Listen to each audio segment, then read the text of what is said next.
Болашақ стипендианттарына қойылатын талап күшеймек. Шет тілдерін білу, мемлекеттік тілден тест, психологиялық сынақ және тәуелсіз сарапшылар комиссиясы. Халықаралық бағдарламаға қатысуға үміткерлер барлығы 4 турдан өтеді. Орталық коммуникациялар қызметінде өткен брифинг барысында халықаралық бағдарламалар орталығы акционерлік қоғамының президенті Ғани Нығыметов бұл талаптарды қайта қарастырып, күшейтуді жоспарлап отырмыз деді. Сондай қазақстандықтар білім алатын шетелдік жоғары оқу орындарының тізімі тағы бір мәрте саралаудан өтпек. Болашақ тәлімгерлері 33 мемлекеттің 200-ден астам университеттерінде оқуда.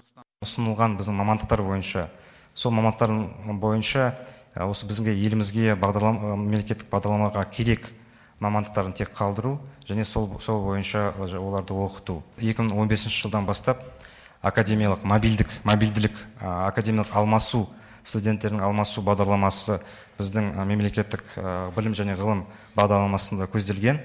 Сол мақсат аясында біздің болашақ бағдарламасының қатысуы қандай?